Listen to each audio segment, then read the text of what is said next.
KB Koliwad age ಎಷ್ಟು? ಬೆಳಗ್ಗೆ ಇದ್ದ ಜ್ಞಾಪಕ ಶಕ್ತಿ ಮಧ್ಯಾಹ್ನಕ್ಕಿರಲ್ಲ, ಮಧ್ಯಾಹ್ನಕ್ಕಿದ್ದ ಸಂಜೆಗಿರೋದಿಲ್ಲ. ಅದರಿಂದ ಅದಕ್ಕೆ ಹೆಚ್ಚು ಮಹತ್ವ ಕೊಡೋ ಅಗತ್ಯತೆ ಇಲ್ಲ ಅಂತ ನಾನು ಅನ್ಕೊಂಡಿದ್ದೀನಿ. ನಾನು ಅದಕ್ಕೆ ಹೇಳುತ್ತಲ್ಲ, ಅವ್ರ ಏಜ್ ಎಷ್ಟು? ಈಗ ಏಜ್ ಎಷ್ಟಿದೆ? ಬೆಳಗ್ಗೆ ಹೇಳಿದ್ದು ಮಧ್ಯಾಹ್ನ ಜ್ಞಾಪಕ ಇರೋದಿಲ್ಲ, ಮಧ್ಯಾಹ್ನ ಹೇಳಿದ್ದು ರಾತ್ರಿ ಜ್ಞಾಪಕ ಇರೋದಿಲ್ಲ. ಅದರಿಂದ ಅದಕ್ಕೇನು ಹೆಚ್ಚು ಮಹತ್ವ ಕೊಡೋ ಅಗತ್ಯತೆ ಇಲ್ಲ.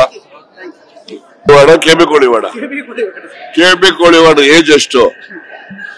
ಬೆಳಗ್ಗೆ ಇದ್ದ ಜ್ಞಾಪಕ ಶಕ್ತಿ ಮಧ್ಯಾಹ್ನಕ್ಕಿರಲ್ಲ, ಮಧ್ಯಾಹ್ನಕ್ಕಿದ್ದ ಸಂಜೆಗಿರೋದಿಲ್ಲ. ಅದರಿಂದ ಅದಕ್ಕೆ ಹೆಚ್ಚು ಮಹತ್ವ ಕೊಡೋ ಅಗತ್ಯತೆ ಇಲ್ಲ ಅಂತ ನಾನು ಅನ್ಕೊಂಡಿದ್ದೀನಿ. ನಾನು ಅದಕ್ಕೆ ಹೇಳುತ್ತಲ್ಲ, ಅವ್ರ ಏಜ್ ಎಷ್ಟು? ಈಗ ಏಜ್ ಎಷ್ಟಿದೆ? ಬೆಳಗ್ಗೆ ಹೇಳಿದ್ದು ಮಧ್ಯಾಹ್ನ ಜ್ಞಾಪಕ ಇರೋದಿಲ್ಲ, ಮಧ್ಯಾಹ್ನ ಹೇಳಿದ್ದು ರಾತ್ರಿ ಜ್ಞಾಪಕ ಇರೋದಿಲ್ಲ. ಅದರಿಂದ ಅದಕ್ಕೇನು ಹೆಚ್ಚು ಮಹತ್ವ ಕೊಡೋ ಅಗತ್ಯತೆ ಇಲ್ಲ. ಕೆಬಿ ಕೋಳಿವಾಡ ಏಜ್ ಎಷ್ಟು? ಬೆಳಗ್ಗೆ ಇದ್ದ ಜ್ಞಾಪಕ ಶಕ್ತಿ ಮಧ್ಯಾಹ್ನಕ್ಕಿರಲ್ಲ, ಮಧ್ಯಾಹ್ನಕ್ಕಿದ್ದ ಸಂಜೆಗಿರೋದಿಲ್ಲ. ಅದರಿಂದ ಅದಕ್ಕೆ ಹೆಚ್ಚು ಮಹತ್ವ ಕೊಡೋ ಅಗತ್ಯತೆ ಇಲ್ಲ ಅಂತ ನಾನು ಅನ್ಕೊಂಡಿದ್ದೀನಿ. ನಾನು ಅದಕ್ಕೆ ಹೇಳುತ್ತಲ್ಲ, ಅವ್ರ ಏಜ್ ಎಷ್ಟು? ಈಗ ಏಜ್ ಎಷ್ಟಿದೆ? ಬೆಳಗ್ಗೆ ಹೇಳಿದ್ದು ಮಧ್ಯಾಹ್ನ ಜ್ಞಾಪಕ ಇರೋದಿಲ್ಲ, ಮಧ್ಯಾಹ್ನ ಹೇಳಿದ್ದು ರಾತ್ರಿ ಜ್ಞಾಪಕ ಇರೋದಿಲ್ಲ. ಅದರಿಂದ ಅದಕ್ಕೇನು ಹೆಚ್ಚು ಮಹತ್ವ ಕೊಡೋ ಅಗತ್ಯತೆ ಇಲ್ಲ.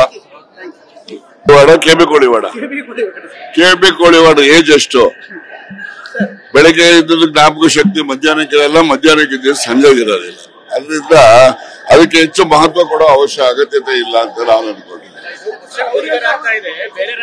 ನಾನು ಅದಕ್ಕೆ ಹೇಳುತ್ತಲ್ಲ, ಅವ್ರ ಏಜ್ ಎಷ್ಟು? ಈಗ ಏಜ್ ಎಷ್ಟಿದೆ? ಬೆಳಗ್ಗೆ ಹೇಳಿದ್ದು ಮಧ್ಯಾಹ್ನ ಜ್ಞಾಪಕ ಇರೋದಿಲ್ಲ, ಮಧ್ಯಾಹ್ನ ಹೇಳಿದ್ದು ರಾತ್ರಿ ಜ್ಞಾಪಕ ಇರೋದಿಲ್ಲ. ಅದರಿಂದ ಅದಕ್ಕೇನು ಹೆಚ್ಚು ಮಹತ್ವ ಕೊಡೋ ಅಗತ್ಯತೆ ಇಲ್ಲ.